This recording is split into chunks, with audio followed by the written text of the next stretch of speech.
पूर्वी खबर।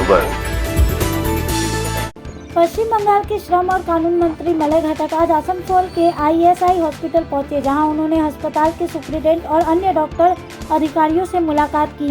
अस्पताल के विकास को लेकर चर्चा की गई।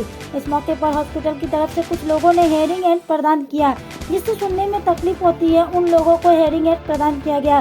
इस मौके पर मंत्री मलय घटक ने वक्तव्य रखते हुए कहा कि हर साल इस अस्पताल में चिकित्सा सेवा को बेहतर करने के लिए पुरस्कृत किया जाता है। बड़ी खुशी की बात है कि यहाँ चिकित्सा सेवा हर तरह से बेहतर हो रही है। आइए जानते हैं आगे की जानकारी।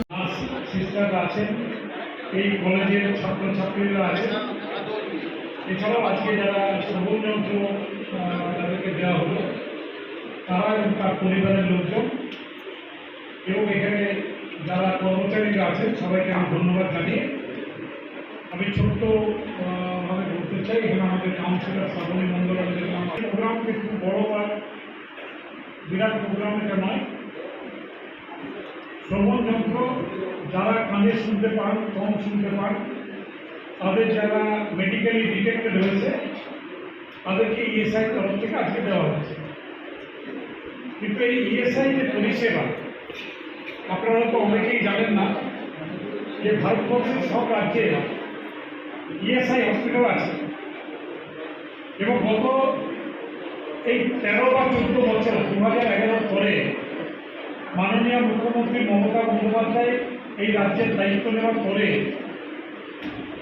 এই 14 বছরের মধ্যে 10 থেকে 11 বছর, গত 10 থেকে 11 বছর আমরা শ্রেষ্ঠ পরিষেবার পুরস্কার পেয়ে আসি সারা ভারতবর্ষে এবং প্রতি বছর প্রায় 50 কোটি টাকা ইএসআইসির তরফ থেকে আমাদের রাজ্যকে দেওয়া হয় উন্নতি আরও কাজ করার জন্য। এটাই আমাদের সবথেকে বড় পাওনা। এছাড়াও আসানসোল ইএসআই হসপিটাল 2011 আগে কী ছিল এবং 2011 পরে আসানসোল হসপিটালে কী উন্নতি হয়েছে সেটা যারা আসানসোলে বসবাস করে তারা নিশ্চয়ই নিজের চোখে দেখতে পাচ্ছে।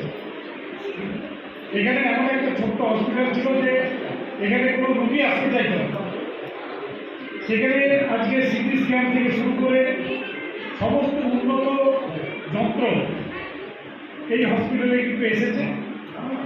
এখানে বিএসসি নার্সিং আমাদের ইএসআই ওয়েস্ট বেঙ্গলে বিএসসি नार्सिंग कॉलेज खाली आसानसोल ही আছে। अब तक के लिए बस इतना ही। फिर मिलेंगे अगली खबर में। ऐसी और भी खबरों के लिए बने रहे हमारे साथ, देखते रहे पूर्वी खबर तो लाइक शेयर सब्सक्राइब करना ना भूलें और बेल आइकन को दबाना ना भूलें और देखते रहें पूर्वी खबर। पूर्वी खबर, नजर सब पर।